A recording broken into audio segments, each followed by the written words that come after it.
Olá, meus queridos e minhas queridas. Bom, hoje vamos falar sobre arqueologia brasileira. E hoje aqui, quem vos fala é a professora Márcia Cristina Gomes, do canal História em Retalhos, e nós vamos hoje conhecer um pouco mais a respeito de duas figuras importantes da história brasileira. Vamos falar sobre Walter Neves e também sobre Niede Guidon. Bem, para a gente começar os nossos trabalhos de hoje, gente, não poderíamos falar, sobre a arqueologia brasileira sem tocarmos aí no assunto de uma figura brilhante, da nossa história, que é Walter Neves. É um biólogo, arqueólogo, antropólogo evolutivo brasileiro, professor aposentado na USP e nascido na cidade de Três Pontas, Minas Gerais, atualmente com 62 anos, bastante atuante, considerado pai de Luzia. Esse pesquisador, gente, é um dos mais importantes da história da arqueologia brasileira e que pouco se fala a respeito disso quando se estuda a pré-história do Brasil, certo? Bem, o que nós temos a respeito da arqueologia brasileira e do trabalho de Walter Neves? Em 1999, ele revelou ao mundo o mais antigo fóssil humano conhecido até então na América. Foi encontrado no sítio Lapa Vermelha 4, na cidade de Lagoa Santa, em Minas Gerais, e pertencia a uma jovem que viveu uma jovem que viveu aqui no Brasil há 11.500 anos atrás. Esse fóssil que foi encontrado, ele logo foi identificado como pertencente a uma espécie feminina e recebeu o nome de Luzia em homenagem a fóssil do esqueleto humano mais antigo que foi encontrado no continente africano e que nós falamos a respeito disso na nossa última aula. Então, toda a história das pesquisas, da busca pelos fósseis antigos aqui no Brasil tem sempre essa ligação aí também com as pesquisas que são feitas mundialmente, e está sempre relacionado.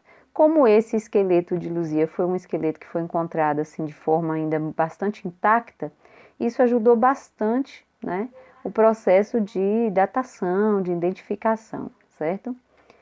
Bem, mais adiante a gente tem aí o trabalho, de Walter Neves. Ele não foi assim um trabalho iniciado do zero, O trabalho foi feito a partir da continuação de uma missão franco-brasileira coordenada pela arqueóloga Annette Laming-Imperaere, que morreu antes de divulgar a descoberta, a pesquisa dela aqui no Brasil. Walter Neves recorreu então à tecnologia, se aliou aí a outras universidades e principalmente a Universidade de Manchester, na Inglaterra, e foi possível fazer aí a reconstituição da cabeça de Luzia numa versão 3D. Então, essa imagem que vocês estão vendo aí é a imagem construída a partir do fóssil que foi identificado, a partir da pesquisa toda elaborada a partir dos restos mortais que foram localizados na região de Lagoa Santa. Bem, mas esse trabalho, ele trouxe para nós aí um elemento importantíssimo, Os povos de Luzia eram semelhantes aos povos nativos da África e da Austrália, Então, o que a gente pode falar a respeito disso?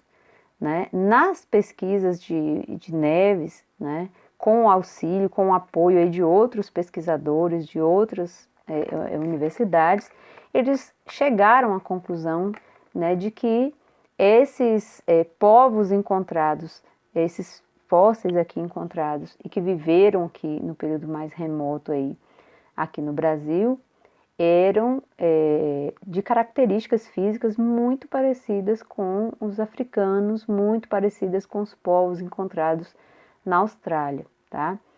Então, Walter Neves, juntamente com Mark Ruby, um pesquisador americano, passaram a defender que a América foi povoada por populações fisicamente distintas, vindos da África ou da Austrália, e em outros ainda, né, com características semelhantes aos asiáticos. Teriam dado origem, então, aos povos indígenas, né, e que eles identificaram aqui no Brasil. A grande teoria, né, de Walter Neves, né, que teoria, que estudo ele chegou aí à conclusão. Walter Neves acredita que a sua pesquisa, né, ele fez com base nesse indicativo. E ainda temos aqui uma citação dele, né, de Walter Neves. Se eu e meus associados estamos corretos, duas levas distintas de humanos deixaram a Ásia em direção à América no final do Pleistoceno. Uma primeira com morfologia craniana, paleo-americana, e uma segunda, logo depois, com a morfologia craniana mongoloide ou ameríndia. De qualquer forma, quero enfatizar mais uma vez, o povo de Luzia veio da Ásia e não da África ou da Oceania. Então, a gente pode perceber aí que nessa pesquisa, né, ele acredita que esse formato do crânio, né, que foram encontrados aqui no Brasil, são, né, com características muito semelhantes às características encontradas nos povos das regiões, né, da África e da Oceania. Então, esses povos teriam vindo dessa região para cá, né? O que contraria aquela nossa explicação na semana passada, né? Então, a gente volta mais uma vez a explicar a respeito disso. A primeira teoria, né, que nós vimos é a teoria do Estreito de Bering. Então, os seres humanos teriam saído do continente africano para a região europeia, da região europeia para a região asiática, e aí passado então para o continente americano pelo Estreito de Bering durante o período de glaciação, tá? E aí então teriam chegado ao continente americano e foram se espalhando por ele, tá? Então essa é a teoria, a primeira teoria, né, que diz que esses seres humanos teriam vindo só pelo Estreito de Bering, né? As explicações e as conclusões aí de Walter Neves, ele acredita que esses seres humanos eles não chegaram apenas pelo Estreito de Bering. Então, eles teriam vindo através de dois caminhos, pelo menos, né? Uma primeira onda veio, né, pelo continente asiático, então teria realmente passado pelo Estreito de Bering, mas uma segunda onda, né, segundo Walter Neves, teria vindo então pelas ilhas, então teria vindo pela Austrália, e da Austrália então teria chegado, atravessado o Oceano Pacífico e chegado ao continente americano pela região, né, da América Central ou da América do Sul, né? Então essa teoria ela vai trazer aí para a sociedade científica, os historiadores, vai trazer uma nova luz, né? E aí é importante a gente lembrar que qual é o trabalho, então, da arqueologia aí, nesse momento? É de fazer a coleta, de fazer a escavação, de estudar a respeito, né, do material que foi encontrado, né? E isso é apoiado por outras ciências, né? Então, a arqueologia ela nunca trabalha sozinha. Então, ela trabalha junto com o geógrafo, ela trabalha junto com o antropólogo, ela trabalha junto com outras áreas que possam, né, ajudar a dar essas respostas, certo? Bem, e o que nós podemos então falar a respeito de Nied Gidon? Nied Gidon, uma né, arqueóloga brasileira de 87 anos atualmente, né, conhecida por lutar pela comprovação de sua teoria e preservação do Parque Nacional da Serra da Capivara, hoje considerado um patrimônio mundial da Unesco e um patrimônio cultural brasileiro, né? Desde a década de 90 foi se constatando essa importância, né, dessas regiões aí para os estudos da história, né? E Nied Guidon é uma das mulheres, assim, né, dentro do trabalho de arqueologia no Brasil, uma das mulheres mais respeitadas, né? Apesar de que nós vamos falar aí de problemas que existem até hoje, né, com relação à pesquisa dela, tá? Bom, nós temos aí, né, o foco da pesquisa de Nied Guidon, o sítio arqueológico de Pedra Furada, em São Raimundo Nonato, na região do estado de Piauí, onde nós temos o registro da presença humana com mais de 50 mil anos, né? Então, pelas pesquisas de Nied Guidon, essa é uma região que tem essa história, né? Esses registros aí da pré-história brasileira muito bem definidos, tá? Bom, baseados em datações de carvões originados de fogueiras e pedras lascadas produzidas por seres humanos que viveram na região do atual Piauí, né? Então, essas datações aí que são feitas com carvões, eu até já expliquei isso para vocês, mas a gente sempre gosta de reforçar, né? Então, para o estudo da pré-história, são vários os sistemas, as metodologias que são feitas para identificar o material que foi encontrado. Uma delas é, a utilização do carbono 14. Né? O carbono 14 ele está presente nos tecidos vivos, nas plantas, nos animais, e dentro, né, desses tecidos vivos, esses sobras de materiais de plantas, restos de animais encontrados, existe o isótopo radioativo, que é instável. Esse isótopo radioativo, ele é medido, né? É a forma que eles têm, então, de detectar há quanto tempo tem aquele material ali, tá? Então, essa radioatividade, né, ela vai diminuindo num ritmo lento, bem aos poucos, a partir da morte de cada organismo vivo. Então, esse organismo que morreu, ou essa planta, ou esse animal, ou até mesmo o ser humano, ele vai perdendo essa radioatividade com o tempo, né? E aí, a partir então dessas amostras, eles vão identificar a idade que tem aquele tecido que eles encontraram, né? Então, se foi um osso, se foi, né, um galho, se foi né, uma planta, eles vão conseguir detectar há quantos mil anos, né, a gente tem aí de idade para aquele objeto, para aquela peça, certo? Só que tem um problema, né? O carbono 14 só pode ser aplicado nas amostras com no máximo 70 mil anos de idade, né? Então, os fósseis, os materiais que são encontrados ainda mais antigos, né, precisam aí de ter outras atividades, outros materiais que façam o teste aí para detectar, né, essa datação, né? O carbono 14 sozinho não vai mais dar conta, tá? Mas isso é um processo bem interessante, quem quiser pesquisar mais aí para entender melhor a respeito, né, fica a dica. Outra questão interessante é com relação à pesquisa de Nied Guidon, né? Então, Nied Guidon, ela vem durante muito tempo defendendo, né, a pesquisa arqueológica da região, né, principalmente de São Raimundo Nonato, né? E ela enfrenta problemas, né? É o problema ou são os problemas? Né? Eu acredito que sejam os problemas, né?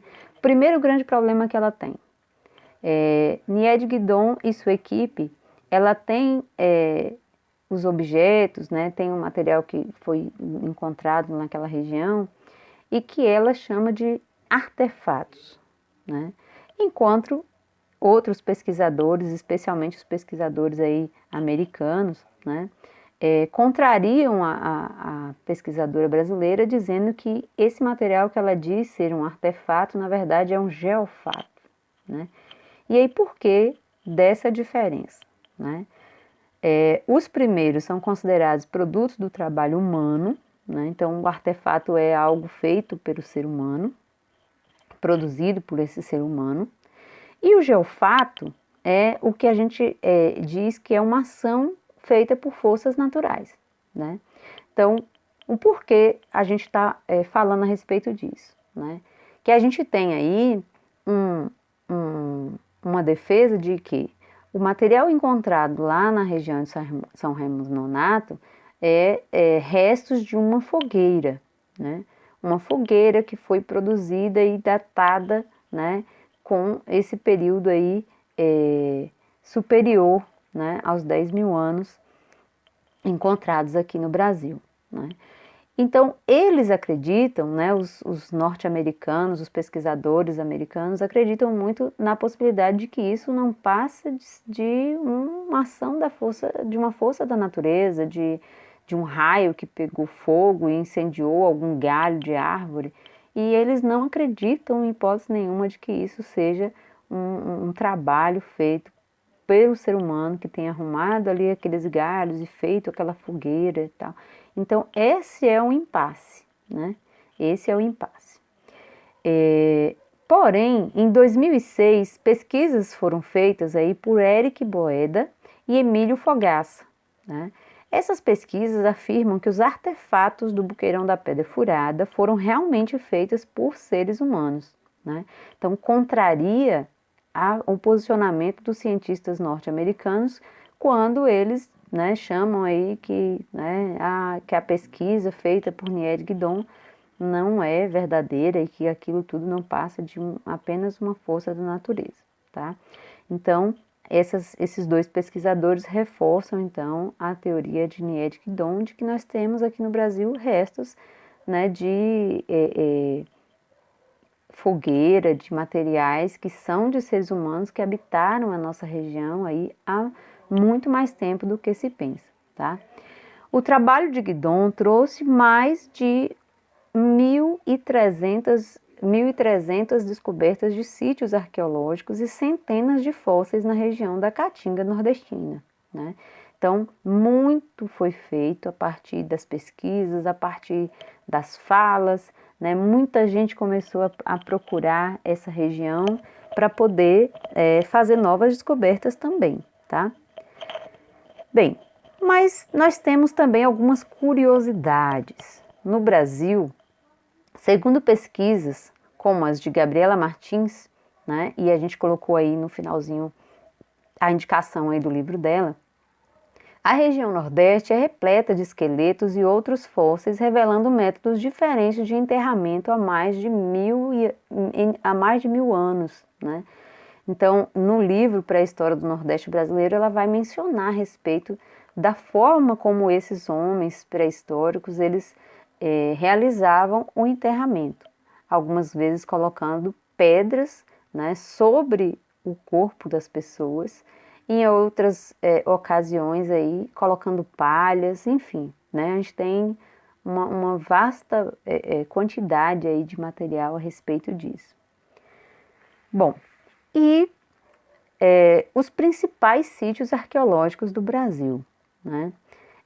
O Parque Nacional da Serra da Capivara, né, a gente pode dizer que é um dos principais, né? O Sítio Arqueológico do Lajedo da Soledade, no Rio Grande do Norte, o Parque Nacional de Catimbau, no Pernambuco, e o Sítio Arqueológico da Pedra Pintada, em Roraima. Lógico, gente, que não são, né, nem perto, né, de serem os únicos, né, são só, né, alguns deles. A gente tem aí no mapa também mostrando quais os principais sítios arqueológicos da Bahia, né? Então, na Bahia, nós temos algumas regiões aqui que se destacam, né? Então, aqui é a região de Jaguaripe, tem aí uma quantidade de mais de 100, né, sítios arqueológicos aí nessa região, né? Gentil do Ouro, que a gente tem aí próximo de Gentil do Ouro aí mais outras 3 regiões aí com sítios arqueológicos importantíssimos, né? Então a gente tem a região de Central, a região aí do Morro do Chapéu e a região de Jacobina, né? Essa região, então, a gente tem tido assim uma grande quantidade de riqueza de pesquisa e de trabalho encontrado nessas regiões, tá? Mas fora isso, olha, a gente tem na região de Caetité, muito próximo aqui da gente, na região sudoeste, a região de Correntina, né, com 42 sítios arqueológicos, a região de Paulo Afonso, com 41, a região de Cachoeira, com 40, e a região de Boquira, com 38 sítios arqueológicos aí, né? Então, a gente pode perceber aí, né, que esse processo de pesquisa, de descoberta de materiais que são encontrados sobre a pré-história brasileira é riquíssimo, né? E vai se multiplicando a partir do momento que as pessoas vão percebendo, vão descobrindo, né, que no fundo, muitas vezes de casa, no terreno que você mora, na fazenda da sua família, tem, né, fósseis aí antigos, temos regiões aqui bem próximas da gente que a gente tem tido descobertas incríveis com relação a materiais aí encontrados, né, de sociedades que viveram aqui num passado mais distante, tá? Então é importante a gente ficar atento para isso. E aí, para a gente finalizar nossa aula de hoje, eu trouxe aí uma atividade. Essa atividade aí é da Pré-Olimpíada Nacional de História do Brasil, né, que foi realizada agora, terminou semana passada, né, e eu pude participar, foi maravilhoso. E a gente tem aí, né, umas imagens, né, mostrando aí alguns desses sítios que a gente falou, então vocês vão dar uma olhadinha aí, vão fazer as comparações de vocês. A segunda imagem aí da Pedra do Alexandre, né, mostrando aí o processo de enterramento, né, e é do mesmo livro que a gente citou agora há pouco.